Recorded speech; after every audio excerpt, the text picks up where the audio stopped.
Are you accidentally rewarding your worst employees and punishing the best ones? When everyone gets the same reward regardless of effort, you're not being fair. You're literally breeding mediocrity and you're driving away your top talent. And honestly, it's so ick. In this episode, I'm going to spill the tea on my number one culture tip that could completely transform how your team performs.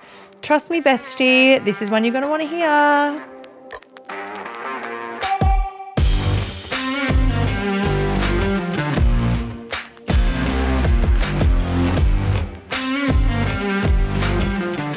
This podcast is being recorded on Gubby Gubby land. We pay our respects to the traditional custodians of this land, our country, and elders past and present. I'm Cait Muir, and you're back, listening to me again, like you suckers for punishment. This is Tell Me About It podcast, and today I'm going to be telling you about blanket rewards and why paying everyone the same and giving everyone the same pay, giving everyone the same bonuses is literally destroying your workplace culture. All right, bestie, so here's the tea. I was literally driving the other day, minding my own business, probably singing way too loudly on something inappropriate, and I had one of those lightning bolt thoughts and a brainwave moments, you know, the ones where it's like it hits you so hard. You have to yank the car over on the side of the road like an unhinged genius because you cannot let this idea escape your brain. And if you're an ADHDer like me, if you don't take that note down absolutely immediately, it's gone forever, lost into the Bermuda Triangle that is your brain. So I pulled over, I pulled my phone out, I recorded a little short clip and I posted it to my Instagram and y'all absolutely loved it. And the vote was to do a podcast episode on it. So here we are. I'm expanding deeper than my little reel on IG. So I want to dive deep today into one of the biggest mistakes I see business owners and business leaders making when it comes to rewarding their teams. And I want to also unpack why equal rewards don't actually create equality. Plot twist, right? Why your best people are probably already mentally drafting their resignation letter. And most importantly, how you can fix this before your whole workplace and your whole vibe crumbles into oblivion. And this episode might really ruffle some feathers if you're someone who believes in treating everyone exactly the same and you think that's the fairest approach. I want you to stick with me anyway, because I think I might give you a whole new perspective on this. And if you're already nodding along, because you felt the frustration of working for somebody who gifts and rewards everybody exactly the same, and you work really hard and you get the same recognition as someone who does the absolute bare fucking minimum. Sis, this one is absolutely for you. I see you, I feel you, and let's get into it, I guess. So I want to talk first about why equal doesn't actually mean equitable, and why that's really problematic. So when we talk about giving everybody the same reward regardless of effort, it sounds fair. It sounds reasonable. It sounds good on the surface, doesn't it? Equal pay increases for everybody, the same Christmas bonus across the board, identical recognition, regardless of the level of contribution you've made. It's very democratic. And it feels like you're treating everybody with the same respect and not playing favorites, and everyone's happy and that's harmonious. And it feels like we're all in this together energy. And here's where we need to have a little bit of a spicy conversation about the difference between equality and equity. And I know the words sound very similar and that's probably a bit confusing, but stay with me because this distinction is everything. Equality means giving everybody the same thing. Equity means giving people what they need and deserve based on their individual circumstances and their contributions. Now, when it comes to workplace rewards, equality is creating one of the most unfair environments you could possibly imagine. I know it's probably giving paradox right now, and that's okay, hear me out. So think about it this way. If you have two stylists in your salon, stylist A is a fucking icon, okay? She comes in early, she stays late as required, she consistently smashes her targets out of the park, takes on extra clients when someone calls in sick, picks up a day here or there. She's just that girl. She mentors the junior staff, she keeps her station clean, she does the towels in between, she washes her colour bowls, she does everything, right? She genuinely cares about giving every single client a really great experience, and she also cares about having a beautiful, harmonious workplace and being a good performer and a good person. Then you've got stylist B. Bless her. We've all got these stylist Bs. They show up a minute before their start time. They leave exactly on their finish time. They do the minimum number of clients required to not get fired. They don't really volunteer for anything extra. They spend half their break in the staff room complaining about how hard their life is. Joel, you did 4 clients today. Sit the fuck down, you ain't that busy. And then at the end of the year, you give them both the same pay increase. You give them both the same bonus. You take them both out for the same team celebration dinner where they're sitting at the same table eating the same fancy meal. Is that fair? Is that giving what you think it's giving? I'm going to challenge you with that because in my opinion, it absolutely doesn't. From an equality standpoint, sure, they both get the same thing. The cost of living's gone up the same for both of them. It's technically fair. It's legally fair. Kind of. But from an equity standpoint, from a true fairness standpoint, from a does the reward match the contribution standpoint, absolutely fucking not. This is in a weird way creating communism in your business. Lol. I just came up with that then. It's a big ick. It's yuck. Not everybody deserves the same thing. Stylist A has contributed significantly more value to your business over the course of that year. They have generated more revenue. They've created better client relationships. They've supported the colleagues more. They've elevated the overall standard more. They've saved your bacon on more than one occasion. And what has she received in return for all the effort? Exactly the same as someone who just showed up, who just attended, and someone who complained the whole fucking time. This is what I call the illusion of fairness. It's not cute. It's fucked. It looks fair from the outside. It feels safe because you're not making any hard decisions. You're not favoring anybody and you're not ruffling any feathers or being honest. But underneath that surface level equality, you're creating one of the most demotivating and fucking frustrating workplace environments. You're ruining it for your best people. The problem with blanket rewards is that they ignore the fundamental truth of any business, and that is that not every single person contributes equally. That's not me being mean. That's not me picking on anyone. That's not me belittling people. That's not a judgment on anybody's worth or saying, someone is less than another one. But if we put a monetary value to it, that's the reality, mate. This is business. Some people show up more. Some people are going to give more than others. Some people are going to work harder. They're going to stay longer. They're going to care more deeply. They're going to produce better results. And when you reward everybody the same, regardless of those differences, you're sending a pretty clear message that even if you didn't mean to, everyone gets the same. You're saying that effort doesn't matter. You're saying that going above and beyond is pointless. You're saying that the person who gives everything is worth exactly the same as the person who gives the absolute bare minimum. And trust me, your high performers and your favorites and the ones that do all the things and the ones that make you super happy and the ones that are giving constantly, they're taking notes and they're not taking the good kind of notes. This is something that should keep every salon owner up at night or every business owner up at night, really. And if it doesn't, maybe it should. Your top performers are watching, always. They're watching how you treat them compared to others. They're watching whether their extra effort goes noticed. They're watching whether there's any point in continuing to give all when lazy bitch stylist B over there is just doing nothing and getting the same rewards. And when they see that, when they realize, I guess, that they're doing double the effort for the same reward as their colleagues who do nothing, something starts to shift. It's like watching a light slowly dim. It might not happen overnight. It might take months. It might take years. They might realize it pretty quickly. But slowly and gradually, they're going to start to disengage. The sparkle is going to fade. Their passion is going to drop. Their enthusiasm is going to wane. And if you were to put yourself in their shoes, can you blame them? First, they're going to stop stepping up for some of the extra stuff. Why would they take on the difficult client? Why would they come in when someone's sick? Why would they give effort and do training with juniors? Why? Why would they stay back and help people? Why would they clean? Why would they do anything extra when they can literally just show up and their discretionary effort isn't valued? They're going to start looking around. They're going to start having cheeky conversations with friends who work in other salons. And this industry talks, any industry talks, right? They're going to start scrolling job listings during their lunch break. They're going to start imagining what it would be like to work in the salon that actually sees them, in the business that actually values what they bring to the table, somewhere that actually rewards contribution rather than just attendance. And then one day, and this day always comes, trust me, they're going to hand in their resignation and it fucking hurts. And you're going to be sitting there wondering why that is. And you're going to lose this incredible person who was doing amazing things for your business, who made your life better, who made your clients' lives better. They're going to take their skills elsewhere. They're going to take their client relationships elsewhere. And bestie, some of those clients will follow. There's nothing you can do about it. They're going to take their positive attitude, their work ethic, their mentorship abilities, their whole iconic energy elsewhere. And they're going to go to a salon that will look after them and reward them appropriately. And they're going to love it. And you're never going to get them back. This is the high performer exodus. And it's happening in salons everywhere.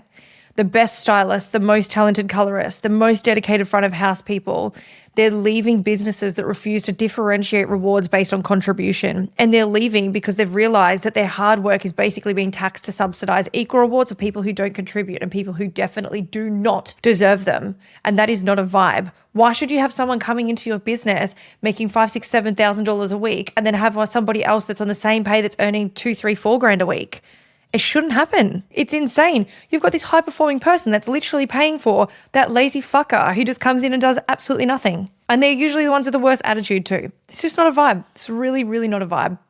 And like the really painful part that nobody talks about as owners is your staff will often not tell you the real reason that they're leaving. They'll say it's about location or they want to change the scenery or they found an opportunity that's too good to pass up. They'll probably be pretty polite and gracious on the way out the door. But the truth is, the real tea is that they're leaving because they felt invisible. They're leaving because they did everything right and it didn't matter. They're leaving because you trained them to believe that their effort is irrelevant in your business. And a lot of those people act with so much integrity that they're not willing to lower. They always want to be the same, but what's the point? That high energy, high effort's not valued. So the cost of losing a high performer goes way beyond just having to recruit and train a replacement. Although that alone is enough to make you want to cry into your Red Bull because fuck training new people and inducting new people. You're literally losing institutional knowledge. You're losing client relationships that took years to build. You're losing a role model for your juniors. You're losing someone who elevated the entire team just by being there and just by existing in your space, bringing their A game every day. And the cruel irony that you need to sit with for a moment is the people who stay are always the ones that you'd be happier to see leave. Because when you create an environment where excellence isn't rewarded, excellence leaves.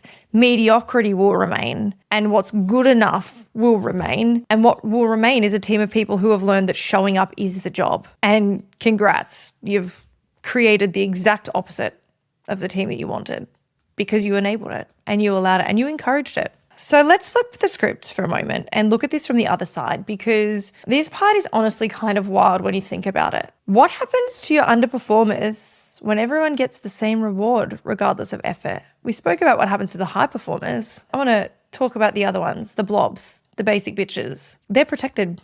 They're comfortable. They get a free pass to continue doing whatever it is that they've been doing, which is the minimum with zero consequences. They're living their best life on your time and on your dime, and you're totally funding it. Think about it. If someone is putting in minimal effort and they're receiving the same pay increases, the same bonuses, the same recognition, what possible incentive do they have to improve? What motivation exists for them to step up their game, to develop their skills, to actually contribute at a higher level? None. There is no reason for them to change. I get asked this all the time in my coaching business. They're just so demotivated. They're just so blah, blah, blah. Well, you've given them 3 pay rises in the last year because they asked for it and you're scared of losing them, but you've given them no incentive to earn that. You're rewarding an idiot. You're rewarding a lazy fucker. They've cracked the code. These people have figured out that they can coast along and they can get what everybody else is getting and they're winning at life. And why would you mess with a system that's working when it's working so perfectly in your favor? You wouldn't, right? You just keep going. The system that you have created is actively encouraging them to stay exactly as they are. You're rewarding their mediocrity. You're telling them that their approach is working perfectly well. You're removing any pressure for them to grow or improve because they're getting literally everything they need to without having to earn anything. You've literally created a 5-star resort experience for people who don't want to work. And you're paying the bill.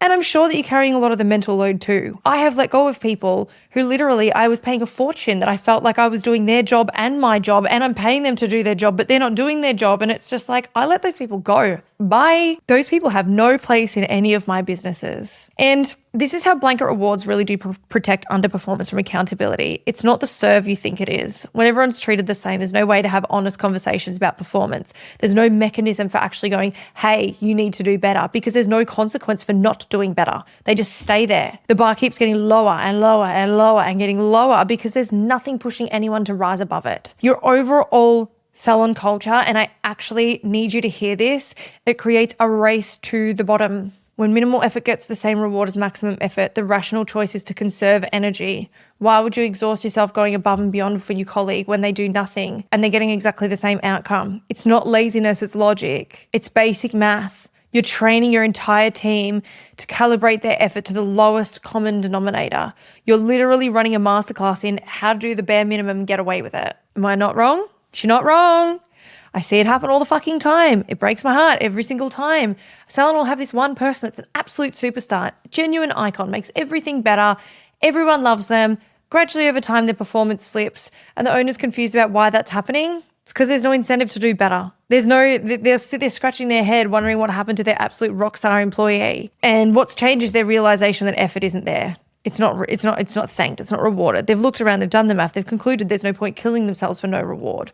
They've joined the cruise control club because you've shown them that first class and economy are getting to the same destination anyway. So the other thing I want to tap into here is that most underperformers don't realize they're underperforming because usually when you're breeding this sort of culture, you're not having the right conversations. You're not measuring them. You're not incentivizing them to do better, and you're definitely not penalizing them for doing terribly. Why would they know that they're underperforming if you're not showing them that?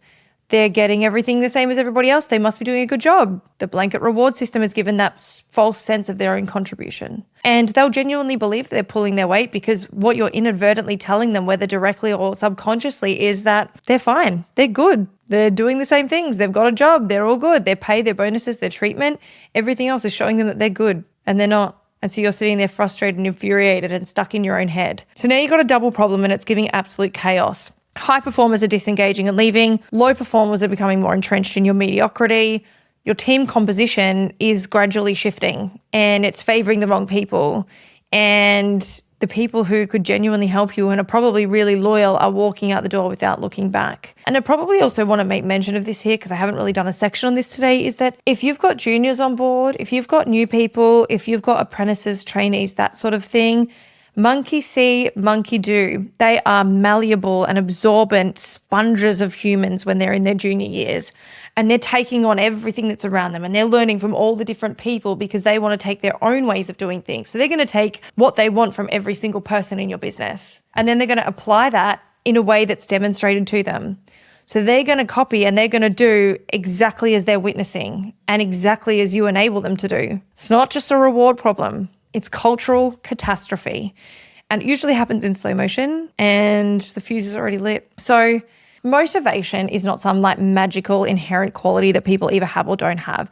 It's not like eye color or height. You don't just get assigned a motivation level at birth and that's it forever. Although my Aquarian kings and queens, you're usually pretty motivated. Motivation is a response. It's a behavior that's influenced by the environment someone is operating in. People will calibrate their effort based on the reward that they receive. And that's not cynical. That's just psychology. It's literally how brains work, right?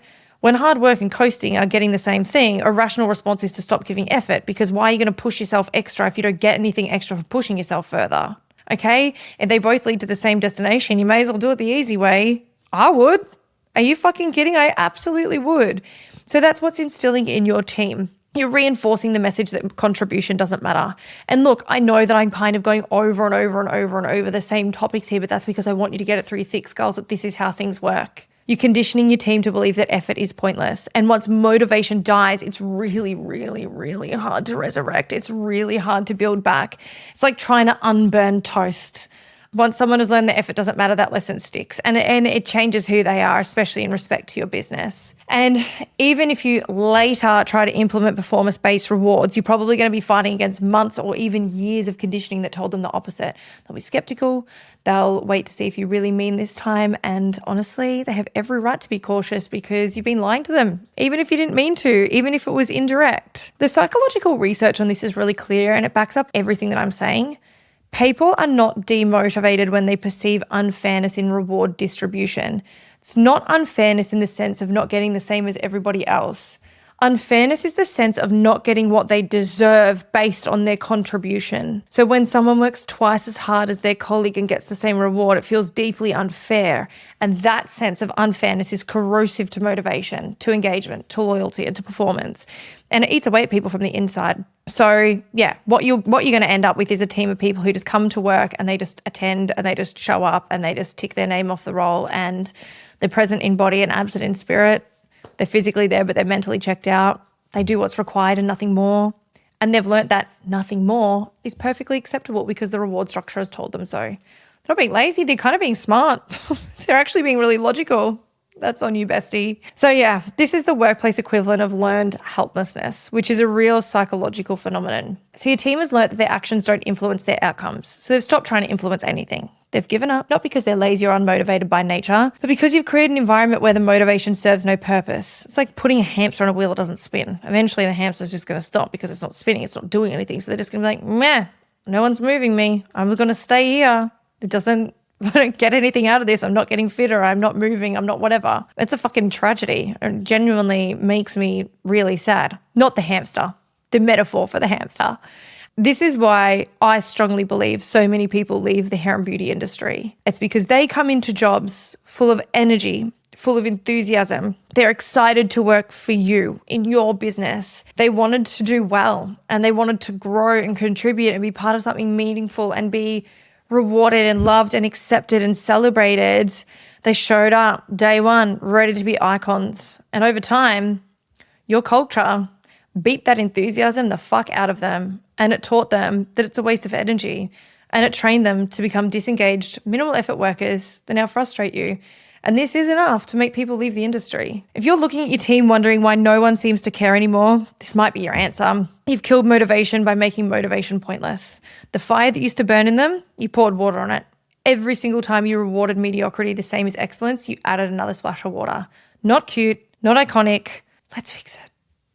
Okay, so how do you actually build a culture that rewards contribution and is low-key iconic? So what's the alternative? How do you motivate your people? How do you retain your top performers? How do you encourage everyone to be better, to do better, to improve? And how do you build Salon culture that everybody really wants to be a part of? It starts at accepting that differentiation is not discrimination. Let me say that again for the people in the back. Differentiation is not discrimination. Rewarding people differently based on their contribution is not unfair. It is the definition of fair.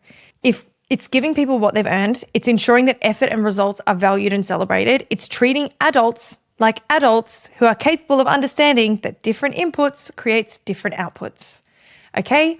So the input's what you put in, the output is what you get out. You need to be, it is your job to, as a business owner, to be differentiating rewards based on key performance indicators. And I want to be really specific about what this means in a Salon context, because KPIs can feel a bit abstract and a bit corporate and a bit ick until you make them concrete and actually applicable to your world. And I'm going to actually record a whole podcast episode just on KPIs, why they're important and what you should be doing with them. So what are the behaviors and the outcomes that actually matter in your business? What moves the needle? What creates the culture you want? Maybe it's retail sales, maybe it's retention, maybe it's rebooking, maybe it's the ability to take on new clients during busy periods without having a meltdown, maybe it's punctuality and reliability because showing up on time is fucking good and showing up late is not. Maybe it's the quality of client feedback and reviews. Maybe it's a contribution to team culture and mentorship of junior staff. Maybe it's keeping a clean station. Maybe it's how many coffees they make for the team. Okay, maybe it's not that, but you get what I mean. Whatever the metrics are that drive success in your specific salon, those need to be the basis for your reward structure. People need to know what is valued, how they're being measured, and what they'll receive to hit certain targets. Transparency is everything. No one should be guessing or wondering or assuming. Put it in writing, make it clear, make it fair. If you don't have position descriptions and very clear KPIs and standards set out in your business, you're doing it fucking wrong. You're doing it wrong. Okay? It's not that hard to implement these things. KPIs are just a part of the equation. You also need to factor in things like loyalty and longevity of service, rewarding people for their commitment and loyalty over time. I have an employee that's been with me 9 years this year, and I have another employee who's been with me 1, and they do not get paid the same. They both work very hard. They both work equally, probably as hard, but they don't get rewarded the same because one of them's been with me way longer. Okay? The other one's got to build up to that. If someone's worked for you for 9 years, fucking yes, you should be looking after them. That's also measured. If she was a lazy fuck, well, then no, I wouldn't give her a pay increase. But of course she's not, because I breed that in my workers and I breed that in my business. So Someone who's been with you for 5 years and consistently performed well deserves recognition for that contribution. They've weathered the storms with you. They've seen you through the salon, through its evolution. They've built relationships with clients, and they should be well and truly fully booked by then. And that loyalty and that consistency is valuable and it really should be rewarded. And this helps with retention and sends a message that sticking around is actually valued as well. Most importantly, though, you do need to be rewarding performance. The people who are doing more need to get more. It's simple. It's obvious. Yet so many people resist it because it feels uncomfortable, or they'll have some lazy fucker question, oh, well, why did she get XYZ? I'm qualified. I've been here 3 years. It's like, well, they got that because they made me $5,000 last week and you made me 3 and didn't show up one day because you called in sick and faked a sickie. It's not the same thing, okay? And this might mean different pay scales based on performance tiers. There's lots of different ways you can work this out. It may mean that bonuses are genuinely tied to results rather than just giving it to everybody because it's Christmas and we feel like we should. And it might mean that additional benefits, additional training opportunities, flexibility for those who earn it, Saturdays off, night times off, those things can be based on those things too.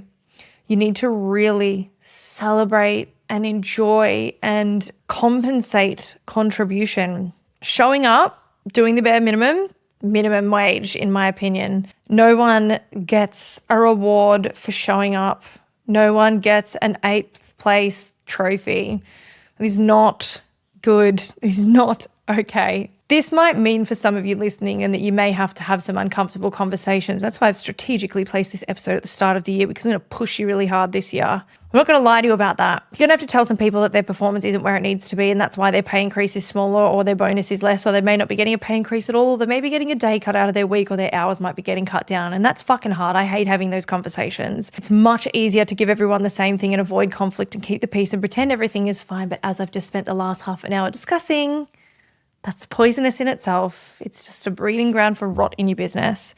Easy isn't always right. It's often not. Those difficult conversations are actually going to be a gift to your underperformers, even if it doesn't feel like it in the moment, even if it's met with emotion or reaction or whatever. But you're giving them the opportunity to step up rather than letting them coast along in comfortable mediocrity forever.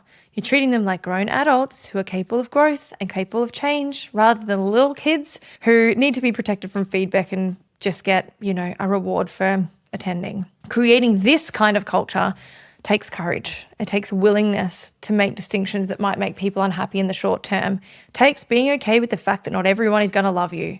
But in the long term, it creates an environment where effort and results are actually valued, where your best people feel seen and want to stay, and where everyone is motivated to keep improving because improvement actually leads somewhere.